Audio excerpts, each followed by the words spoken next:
Everyone, today we're going to be finishing out chapter 12 by looking at some of the issues in leadership, such as gender, and some of the things that have not really been in place in leadership in previous years, but now are emerging today, and new trends that are taking place as well. So let's go ahead and start the finale of chapter 12 as we take a look at changing issues in leadership.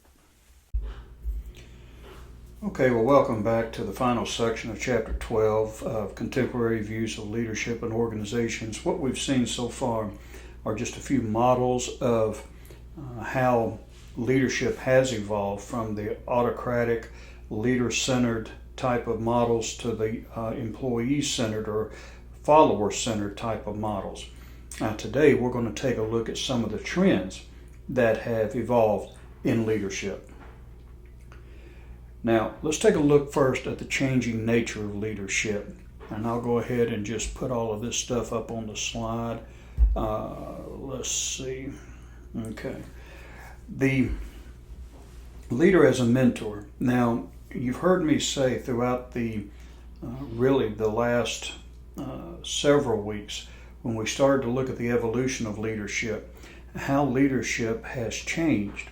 You're no more really a director, and that's the best way that I can put it, where you're telling everybody what to do. Today, your role is more of a supporter. You're like a coach or a mentor. And as you see here, your new role really involves helping to select team members and other new employees. Selection is critical if you're going to be successful. And my argument is with any organization, you get junk in, that's what you're going to get as an output. So really from the very beginning, from the staffing point of view, you need to be aware that the level of quality for your organization starts in the hiring process. So once you get that in place, you find the person job match, and that means that the person matches the job description, but also you have the person organization match where they fit the culture. They fit in as a person. Their values are similar. Their motivations are similar. They're the same caliber of person for that organization or that culture. When you do that, then you have a tremendous head start above all the other organizations that are struggling to motivate people and to find the right fit and all of that.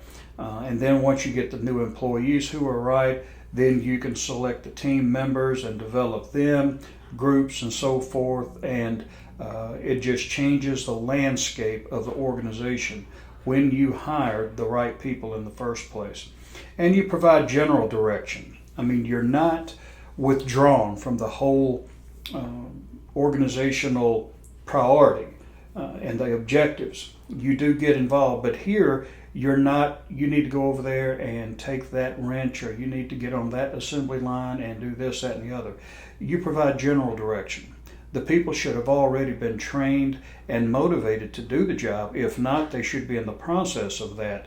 But once you as a leader get to the point where the people are qualified and motivated, then that's when you provide general direction. And it's not necessarily the leader's responsibility to do all of that. You need to take people who are motivated and qualified to do that for you, so that you can be free and eventually they can be free to do other things, to maybe develop other people. So that's how you begin. Then you help train and develop the team and member skills. Again, development and training are two different things. Training is showing them how to do the job, like the basic level of readiness. A person doesn't know anything, so you train them. You take this hammer, or you take this piece of machinery, and you do this with it and that with it, and now you do it. You demonstrate it. That's training. Development means that you are grooming that person for positions of higher responsibility within that organization. They're not just an employee getting a job done, and you're not just involved in what we saw yesterday a transactional relationship with you and the organization. What you're hoping to do is take those who fit the bill and transform them, making them more productive by investing in them, resourcing them, equipping them, and also encouraging them and being that mentor, that coach to them.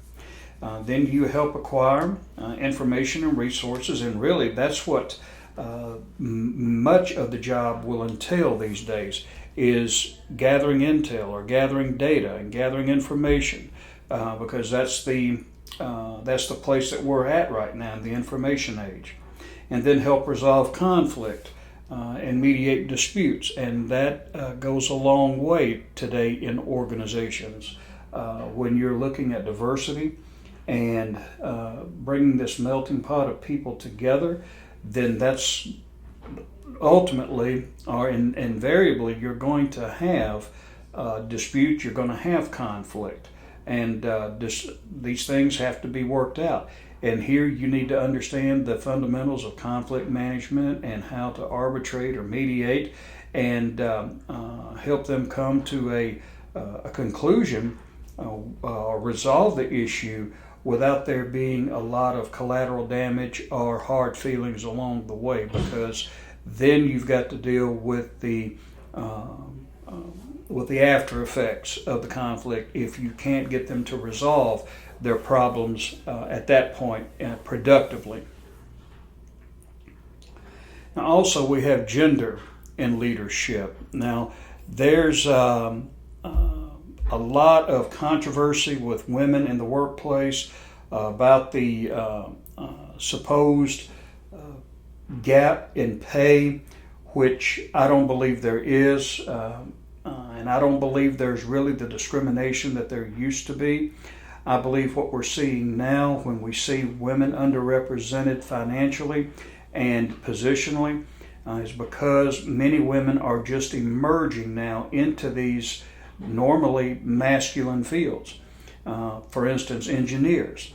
Now there is a big discrepancy among certain engineers when it comes to male and female. Not because there's discrimination, but because historically engineering has been a predominantly male-oriented vocation or profession. So of course you're going to see a big pay gap in that and positional gap. But as women are emerging more into the workforce, I believe you're going to see that those gaps are disappearing.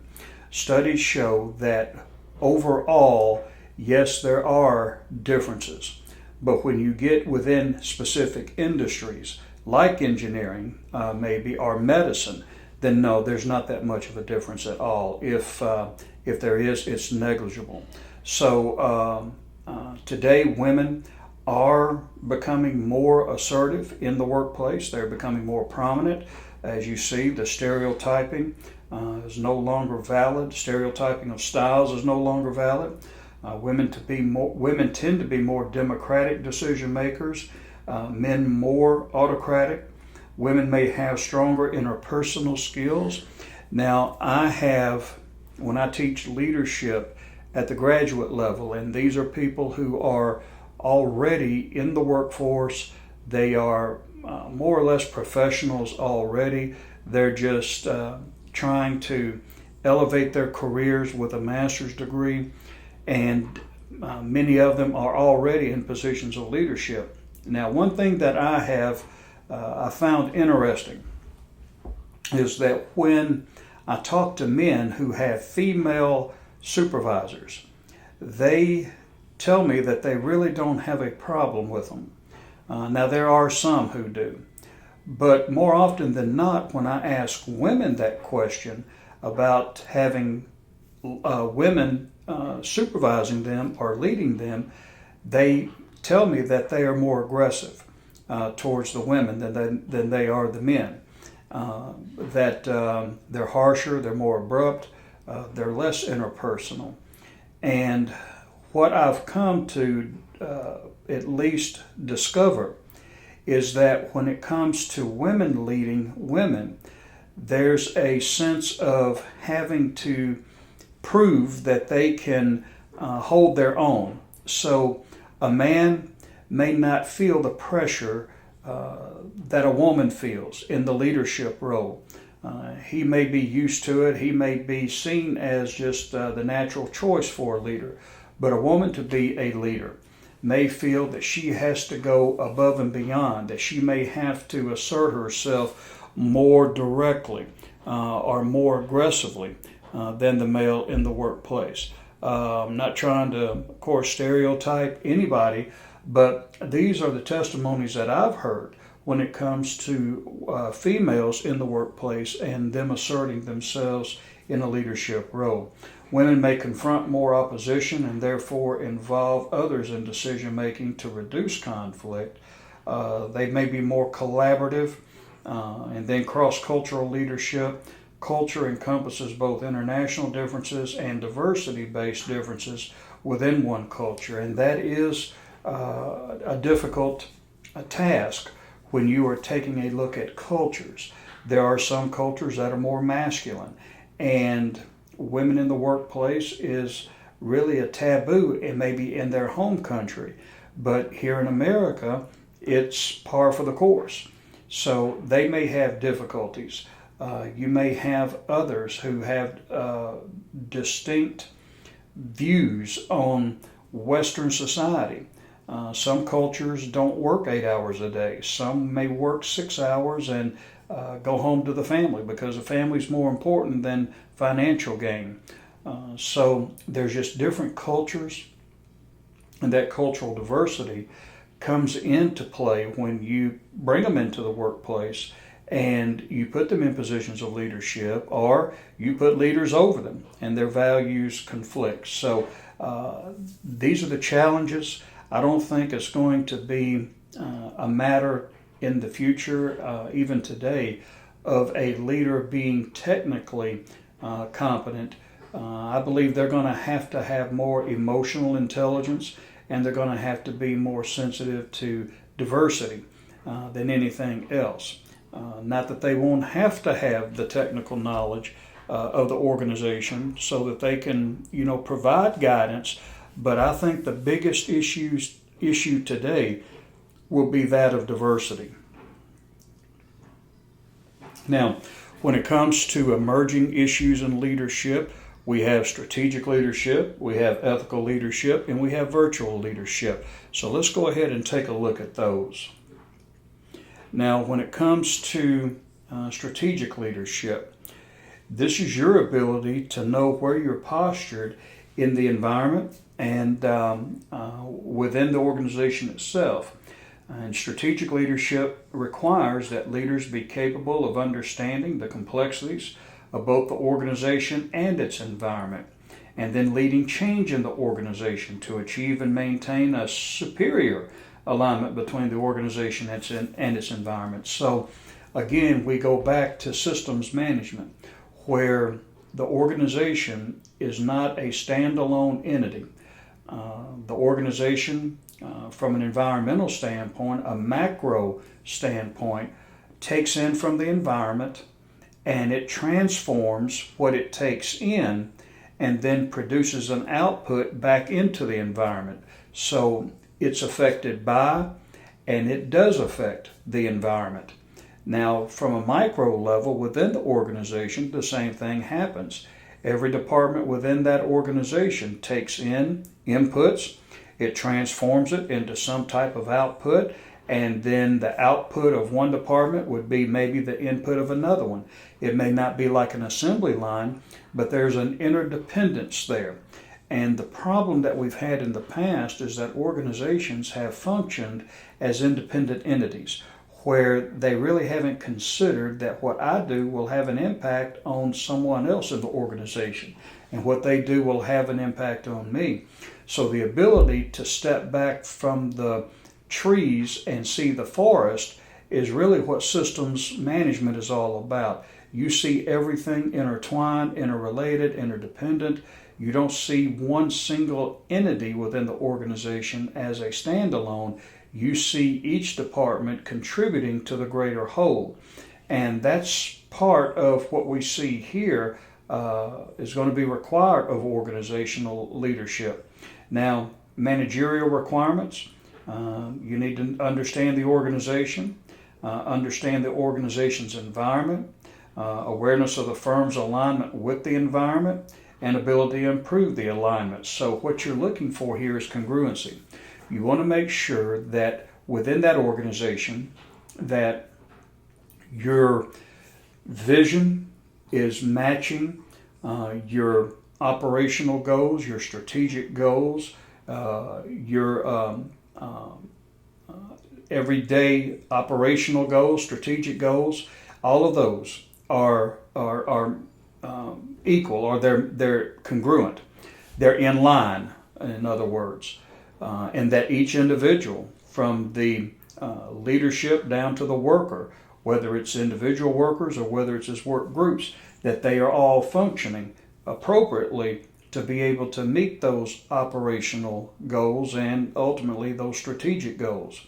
Now, also, you need to make sure that your organization is aligned with the environment. Are you meeting the goals, the environmental goals that have been placed on you?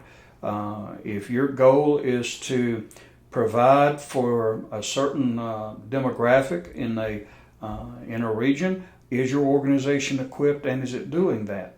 So it's more than just putting a product on the shelf. You have to make sure that everything is in alignment so that there is a smooth flow and everything is set up and really engineered so that when changes take place in the environment, you're not only sensitive to it, but you can adjust your operation accordingly. And that's key today if a business is going to be in business for very long.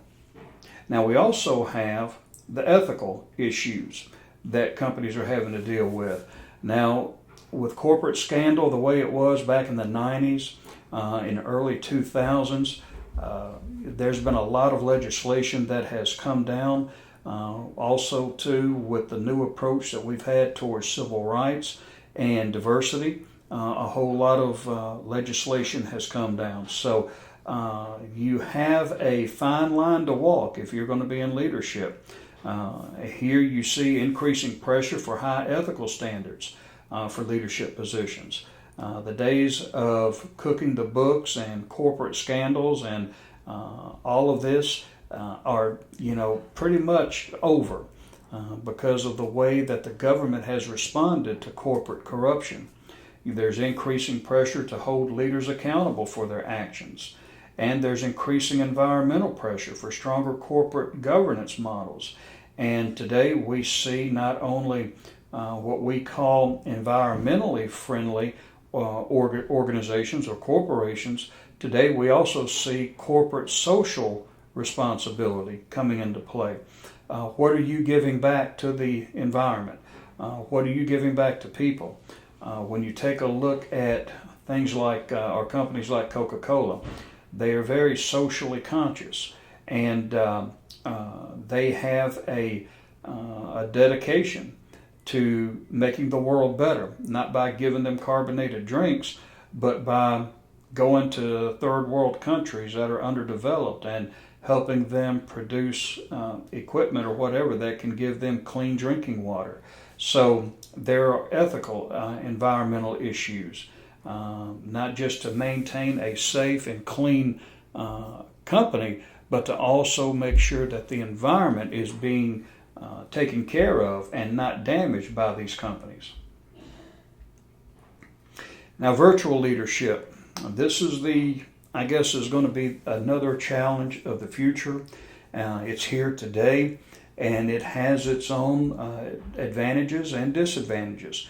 The advantages are the ability to be able to reach a vast number of people like you haven't been able to before. You can give instant access or gain instant access to a worldwide workforce and so forth. But virtual leadership, you lack the ability to interact personally.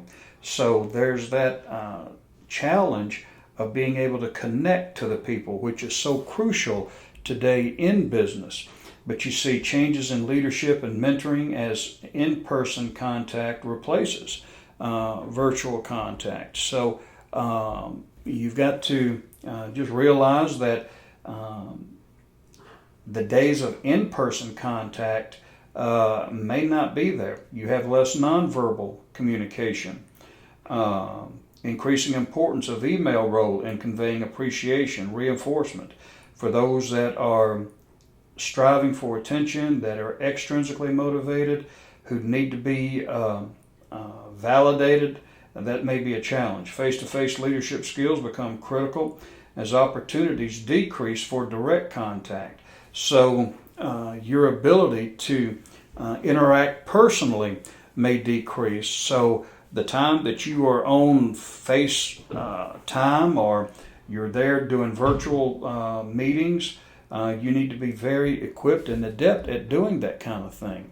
And today I believe that with the advances in technology, we're going to be better equipped, but I'm not sure the price that we're going to have to pay when it comes to organizational cohesion.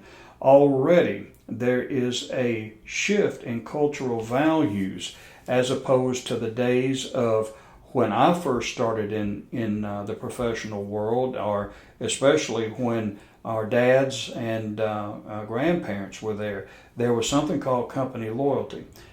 You were loyal to the company. You wanted to do your best. If the company thrived, you thrived, and so on and so forth. But I've been seeing a shift in that, and it has come about where really many workers today, I would argue that most workers today don't have that. Now, I don't think it's totally the fault of the worker because of that, because we have seen companies go under.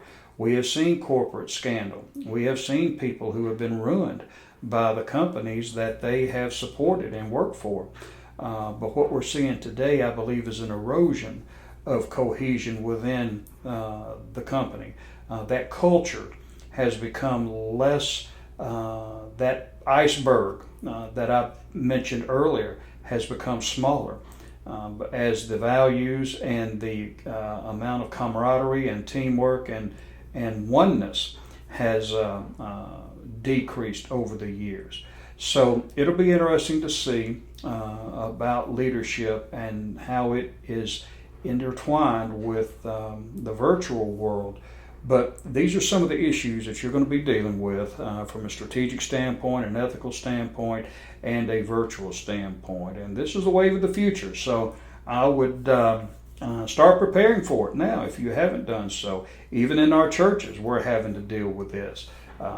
Changes are coming. And I have had to learn how to get on Facebook or actually how to record a sermon on YouTube and then upload it to Facebook.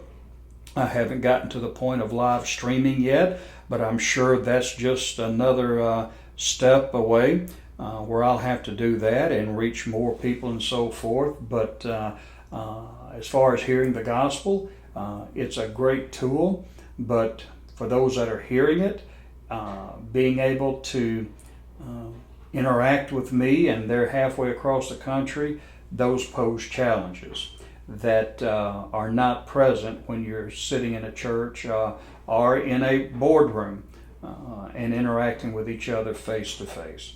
But that's what it is. This is what we're going to have to prepare for. And as Christians, we are going to face it, and we're going to exemplify Christ.